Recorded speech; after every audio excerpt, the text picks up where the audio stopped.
Saudi अरब ने double game खेला है, ये वॉशिंगटन पोस्ट का दावा है। ईरान पर हमला करने के लिए सऊदी अरब ने यूएस पे बहुत बड़ा दबाव बनाया था।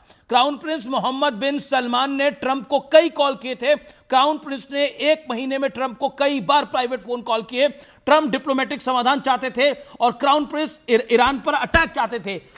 सऊदी अरब निपटाना चाह रहा था ईरान को। That's the story which has been broke by Washington post.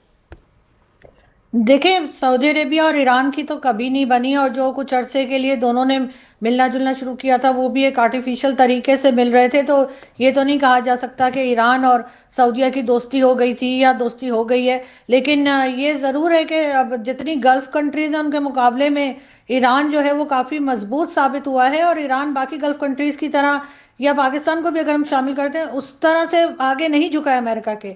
और उन्होंने अमेरिका को जवाब दिया, बहुत ज़्यादा सैंक्शंस लगी, सब कुछ हुआ। मैं यहाँ पे ईरानी गवर्नमेंट जो हटाई गई है या जिनको मारा गया है उनको बिल्कुल साथ नहीं दे रही हूँ, ना ही मैं उन्हें पसंद करती थी। लेकिन फिर भी ये जो तरीका अमेरिका ने अपनाया उनको जी, मारने का, वो भी सही नहीं था। उस पे एक डिबेट, उस पे एक लार्जर डिबेट हो सकती है। बट क्योंकि आप इंटरनेशनल मैटर्स को समझती है, आप इंडिया की पोजीशन को कैसे, आप इंडिया की पोजीशन पे क्या बोलती हैं? Do you think India is on right track? What is your view on this?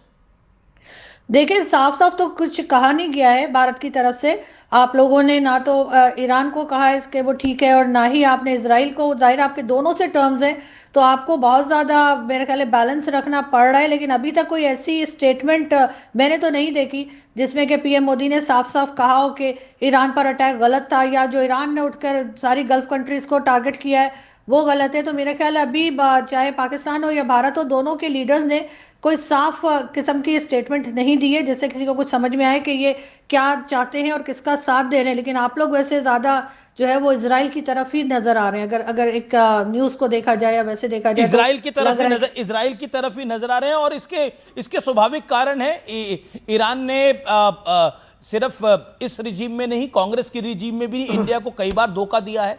India के खिलाफ कई बार माहौल बनाने का कोशिश करी है, चाहे वो न्यूक्लियर डील हो, चाहे उससे पहले की बात हो। इसमें तो कोई डाउट नहीं है। मैं रिजवान अहमद का रुख करता हूं। रिजवान अहमद, आपके पास आता हूं मैं। पहले विवेक एक कमेंट कर ले।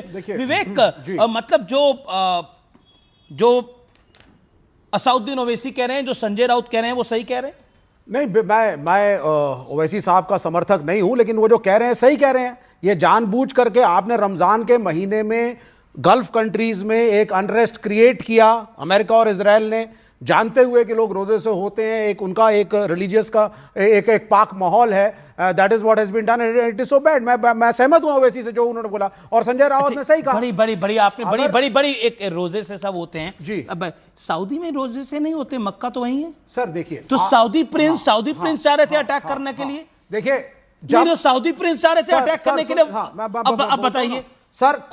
कुछ सारा गंदा काम, ये जो पूरा काम किया है यहूदियों और ईसाइयों ने मिलकर किया, ये बिल्कुल ऐसा नैरेटिव है जो मतलब आपसे उम्मीद नहीं करी जा सकती। सुनिए सर, ये बिके हुए सुल्तान जिनकी इन्वेस्टमेंट यूएस इकोनॉमी के अंदर है, बिके हुए राष्ट्राध्यक्ष, ये मुसलमान भी नहीं है क्या? नहीं, मुसलमान क्या? जब आप तो सऊदी प्रिंस मुसलमान नहीं सर, ही वो उसका अमेरिकन इकोनॉमी के अंदर एक स्टेक है। अमेरिकन कंस्ट्रक्शन कंपनीज के ठेके हैं सऊदी अरब के अंदर। नहीं, आपको बड़ा, and same for UAE, they are all compromise. एक second, Arzoo Rizwan Ahmed, I will come back to you. One second, Rizwan Ahmed, Arzoo Kazmi, Saudi Prince मुसलमान नहीं है क्या? बिल्कुल है, क्यों नहीं है। जाहिर है कि सऊदी प्रिंस मुसलमान है और वहां पे मक्का मदीना भी है, तो इससे कौन अब ये लॉजिक, ये हमारे विवेक जी का लॉजिक कि जितने तरक्की करते हुए मुस्लिम मुल्क हैं वो सब गलत है, उन्हें तरक्की नहीं करनी चाहिए। असल में वही सही है जो तरक्की कर रहे हैं, जो अपने आप को चेंज कर रहे हैं, प्रोग्रेसिव थॉट ला रहे हैं, मेरे ख्याल से वही सही है। जैसे एमबीएस ने बहुत से चेंजेस किए सऊदीया में जो पहले नहीं थे, और उनको यकीनन हमें तो अप्रिशिएट करती हूँ मैं तो कि उन्होंने जो ड्राइविंग मना थी लेडीज़ को और दूसरी चीज़ें जो थी वो सब उन्होंने इजाज़त दी है। उन्होंने तो ये तक कहा है कि हम 5 साल में यूरोप बना देंगे। तो मेरे ख्याल है वो दुनिया के साथ चलना चाह रहे हैं। अब आप सुनिए आरजू, आप वेटरन जर्नलिस्ट हैं, lot of respect for you. अब आप मेरी बात को सुनिए। एक मुल्क के अंदर हालात अच्छे हैं या बुरे, सरकार में कौन रहेगा कौन नहीं रहेगा, सदर कौन होगा, वजीर आज़म नहीं, आपने बोला ये लोग बिके हुए हैं, बिके हुए पे रहना। अब आप टॉपिक बदल रहे हैं, अब आप टॉपिक बदल रहे हैं, बिके हुए पे रहना। मैं आ रहा हूं। और अब आप रमजान और रोजे की बात भी बदल रहे हैं। बिल्कुल नहीं सर, मैं क्या सऊदी अरब में लोग रोजे नहीं रखते? क्या रोजा रखने की क्या बात नहीं है। बहरीन में रोजे नहीं रखते? क्या दुबई में रोजे नहीं रखते? Let me counter. जो ग्रो कर रहा है आपको वही, नहीं, आपको सर, मुसलमानों में नहीं, अफगानिस्तान नहीं, पाकिस्तान नहीं, नहीं पसंद है, नहीं, ईरान ही पसंद है, नहीं, जो आप तरक्की सुनिए, नहीं कर रहा आप है। सुनिए सर, रिफॉर्म्स की बात अलग है, विमेन राइट्स की बात अलग है, चाइल्ड राइट्स की बात अलग है। लेकिन अगर आप ये कह रही है आरजू कि America and Israel are justified, कि हम डिसाइड करेंगे पाकिस्तान का सदर कौन होगा, ईरान के अंदर हम जाएंगे, अमेरिका का क्या लेना देना ईरान के साथ? अब आप भाग गए लड़ाई इजराइल और उससे, अब आप भाग गए उस टॉपिक से, अब भाग गए। So is UAE. सऊदी अरब इस कॉम्प्रोमाइज अमेरिका के, अरे जो अपनी तरक्की अमेरिका ने ओके आरजू जो अपनी तरक्की के बारे में सोच रहा है वो कॉम्प्रोमाइज है। सबको अफगानिस्तान पाकिस्तान और ईरान जैसा बन जाना चाहिए। Hold on, audios down, audios down, नहीं ऑडियोज डाउन, नहीं ऑडियोज डाउन। मैंने हरगिज ये नहीं कहा कि इजराइल और अमेरिका सही है। इजराइल और अमेरिका बिल्कुल गलत हैं। उन्हें कोई हक नहीं पहुंचता कि वो जाकर किसी की कंट्री में कोई चेंजेस लाएं, चाहे वो सही क्या हो। क्या सऊदी अरेबिया कॉम्प्रोमाइज है? क्या जॉर्डन कॉम्प्रोमाइज हो गया है?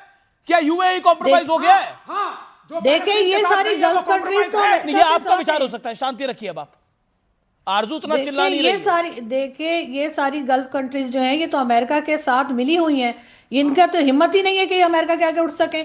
ईरान में कम से कम ये हिम्मत तो थी, जितने मर्जी सैंक्शंस लगे, लेकिन आरजू ये बात तो सच है ना कि क्या तो अफगानिस्तान पाकिस्तान की तरह आप हो जाओ, जहां तरक्की नहीं हो पा रही है, जहां लोन लेने पड़ रहे हैं, स्थितियां खराब है।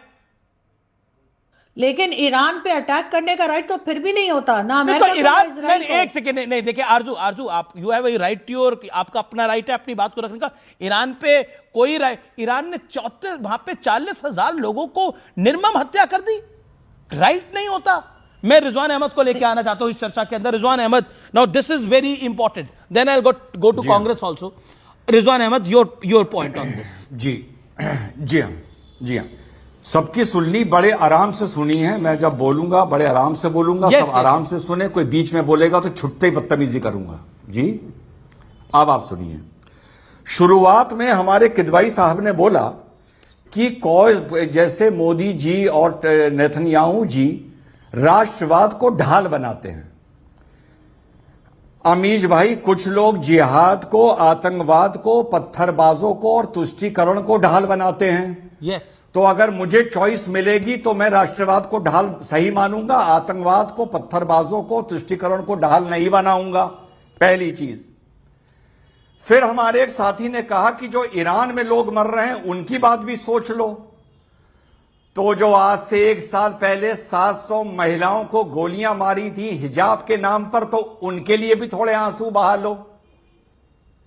अफगानिस्तान पाकिस्तान में जो लोग मर रहे हैं उनके लिए भी थोड़े आंसू बहा लो। वहां पर भी रमजान चल रहा है। रमजान सिर्फ मिडिल ईस्ट में नहीं है, पूरी दुनिया में है। दूसरी बात, आरजू काज़मी ने कहा कि ईरान के खिलाफ, इजराइल के खिलाफ आप तो साथ खड़े, लेकिन ईरान के लिए आप बोलते हुए नजर नहीं आ रहे हैं, यानी भारत नजर नहीं आ रहा है।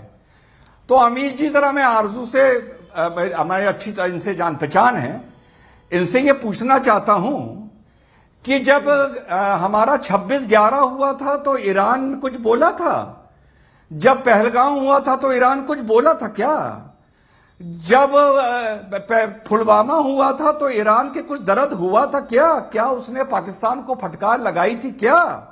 नहीं लगाई थी। वो उसकी जियोपॉलिटिक्स थी, ये हमारी जियोपॉलिटिक्स है।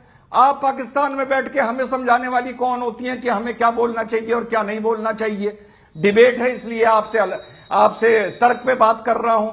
तो हमारी परेशानियों में ईरान ने आंसू नहीं बहाए। आज जियोपॉलिटिक्स के हिसाब से हम उसकी परेशानियों